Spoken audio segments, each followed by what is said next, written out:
I have a 19-year-old niece, Destiny. My sister got pregnant with her during a one-night fling. She met her current husband during this pregnancy. He said he didn't care and would love her and Destiny as his own. He was true to his word until my sister had my nephew 2 years later. Then he changed. It became obvious that he preferred his son to Destiny. He wasn't outright cruel to her, he just wasn't interested in her like he had been before Michael was born. When my family called them out on this, my sister told us to mind our business and that he was a good father to their children. My sister went on to have 2 more children and, at age 12, Destiny began to act out. Anyone who wasn't a fool could see that she was acting out because she wanted to be treated like her siblings. Destiny would often come to me crying. When Destiny was 13, I finally secured myself a good job and home. By then, she spent most of her time at my place. I asked my sister if Destiny could stay with me. She didn't even hesitate. She signed her over to me. I know this hurt Destiny. She hardly speaks to my sister but occasionally talks to her siblings. But it's been me and her and my husband and son since then. I love Destiny as if she were my own. Come to now. My husband and I are doing financially well and have since moved and bought another home. Destiny asked to remain in our old home because it was closer to the school she wanted to attend. We agreed. She's been staying there with her friends and they look after the house. 3 days ago, my sister rang me up crying and saying that the landlord had decided to sell the house they'd been renting. She said they showed up at my old house and Destiny denied them entrance and threatened to call the police if they didn't leave. She said they're living in a motel but they can't afford it.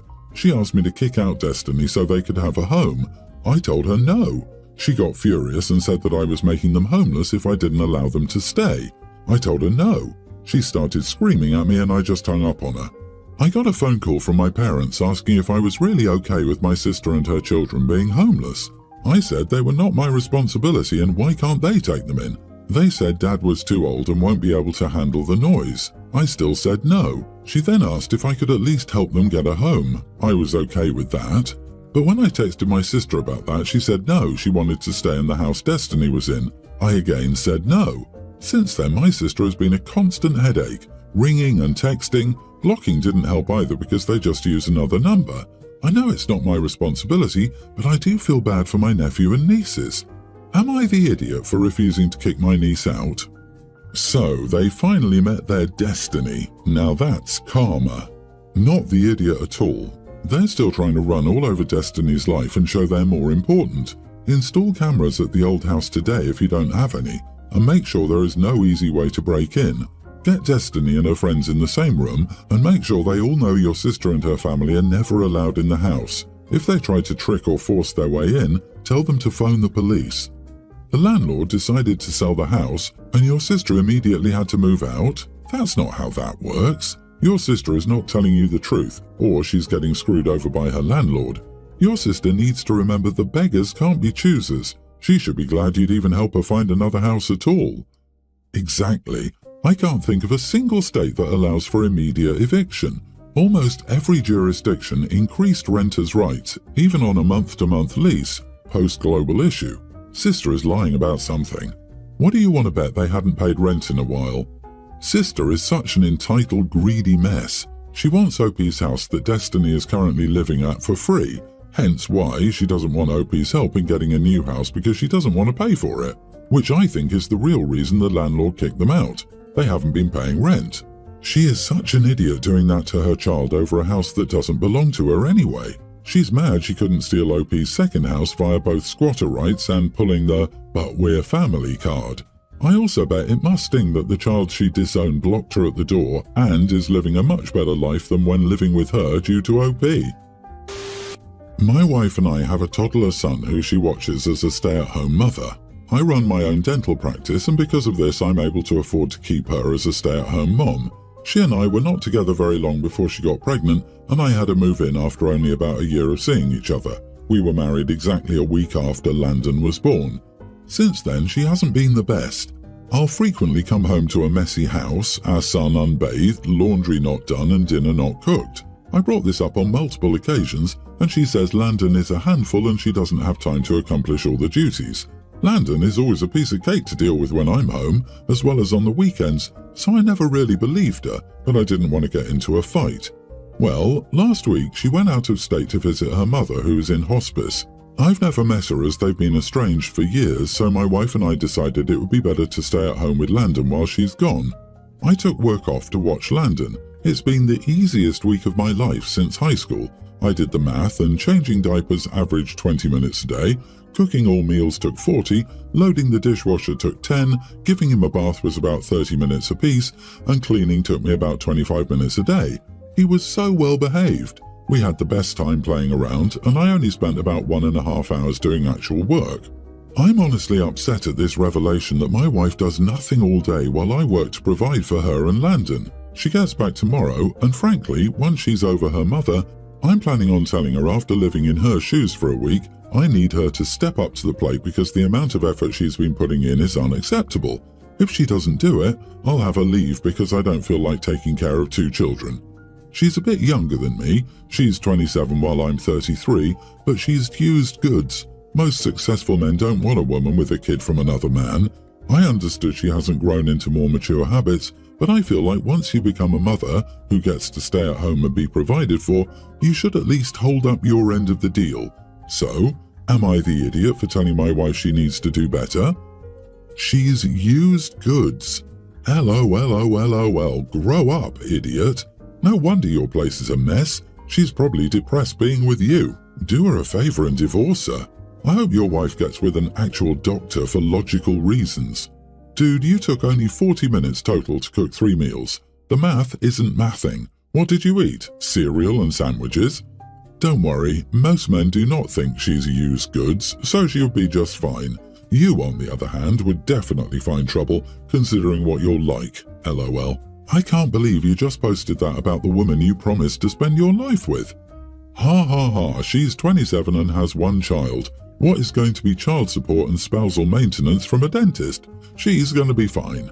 By the way, she may be a complete mess because her mom's dying. OP is such a moron. I don't know if once she's over her mother is something I'd be inclined to say about someone I loved or even especially liked.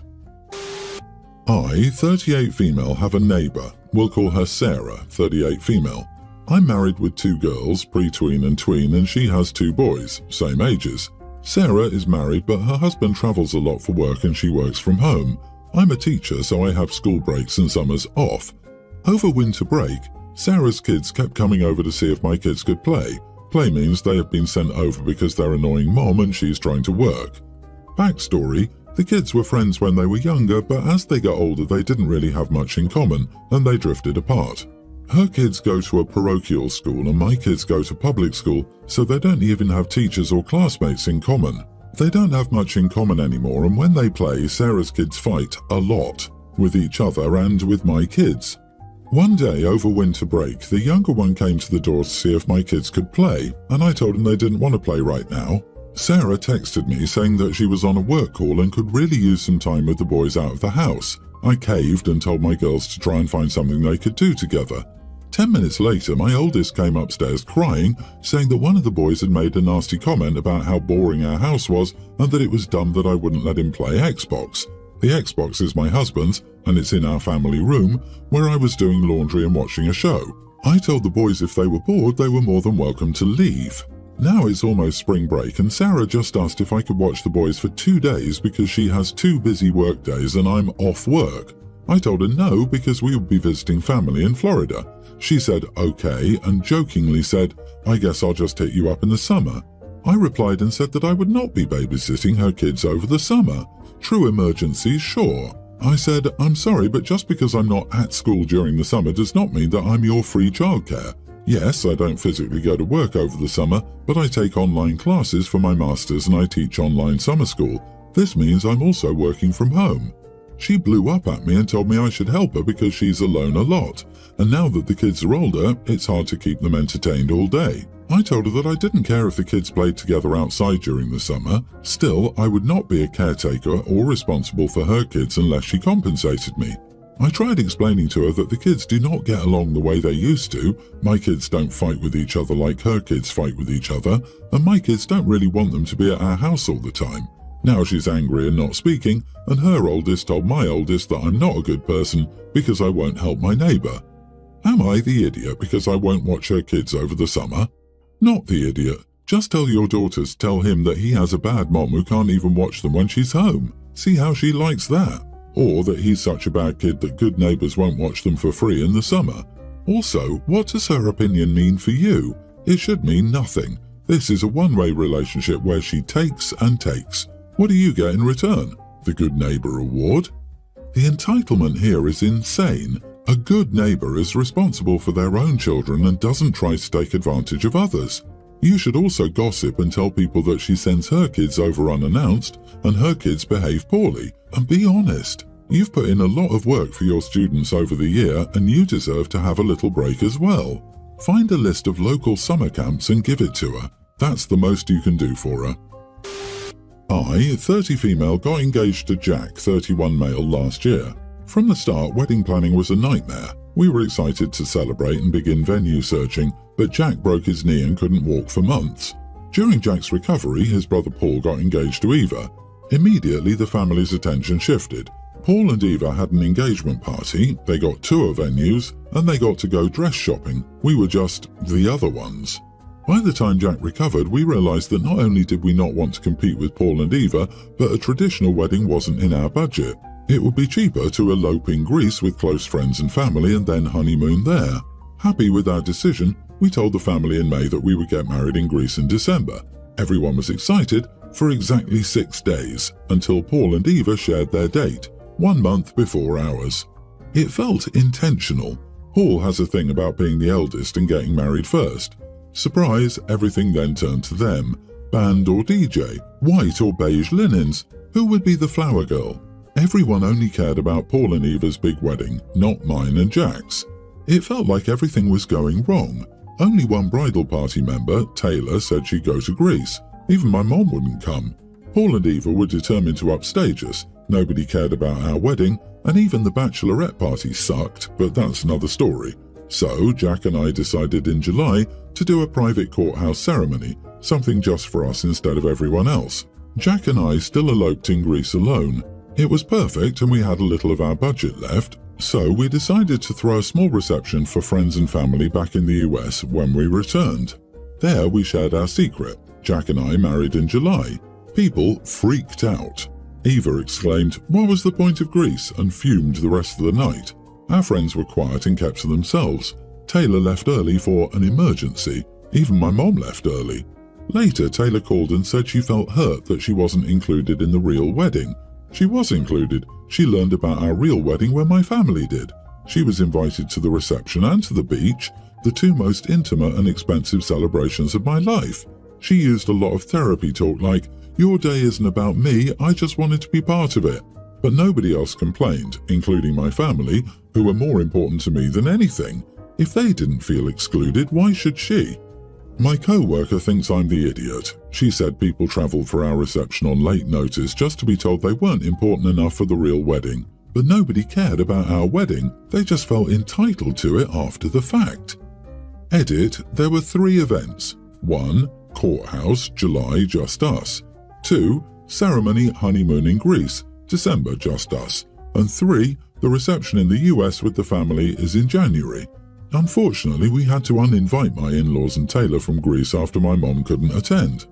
Oh no, another couple got engaged and married in a month when it's supposed to be your wedding year.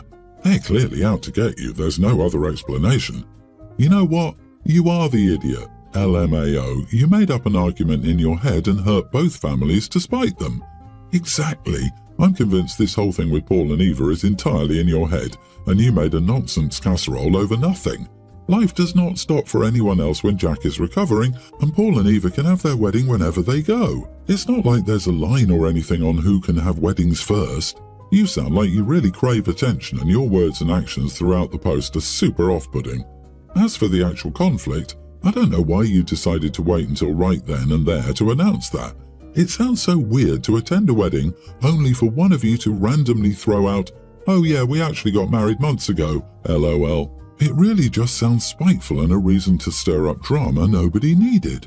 It would be cheaper to elope in Greece with close friends and family than honeymoon there. Cheaper for you, not cheaper for anyone else. A destination wedding, which is what you're talking about here, not an elopement, is always a big ask for all guests and wedding party. Your bridal party and family think you would have them spend a ton of money going to Greece for a destination wedding when you were already married. That was selfish of you. Of course your mom couldn't attend. Did you offer to cover the travel costs for her? I bet not. My God, just grow the heck up. I hate my two brothers very much. My older brother has a pre-tween daughter, Lana, and my younger brother has a teen daughter, Tori. I like Tori's mom, so I stayed in contact with her even after the divorce. This way, I was involved in Tori's life. We are very close and I adore her. However, I was never involved in Lana's life because I didn't get along with either of her parents. For me, she is more like a stranger's kid than my niece. I have a few nicknames for Tori, but I mostly call her Noodle because her hair is curly. A few days ago, my parents invited us all over, and when Tori and I were talking, I called her Noodle a couple of times. My older brother asked to talk to me in private. He basically called me an idiot and said I needed to find a nickname for Lana as well. I said, sure, how about Devil's Spawn? He called me a witch and ranted about my favoritism towards Tori. Am I the idiot for not giving my younger niece a nickname? Everyone's the idiot here. He is for expecting you to have a bond with his child that he hasn't facilitated. He shouldn't have been so demanding of a nickname like that, and you shouldn't have created a nasty nickname even if you never tell her. It isn't Lana's fault if her parents don't get along with you. You were mean to an innocent kid. You are the idiot. Sure, he doesn't get to demand that you suddenly bond with his daughter or give her nicknames, but even if you didn't say it to her, you needlessly insulted a child whom you don't even know and who, for all we know, could be a perfectly nice kid. Just because you don't like her parents doesn't justify this attitude, which she is sure to pick up on, even indirectly. You seem pretty immature and you probably need counselling. Geez, OP only suggested that nickname to the brother. What's wrong with you all thinking they really called Lana that? Not the idiot. Nickname or term of endearment. It means you have a relationship with the person you're calling. While you don't like her father, and he was rude for calling you out, he cannot force you as you don't have a relationship with his daughter. Ultimately, he's wrong for trying to force the situation.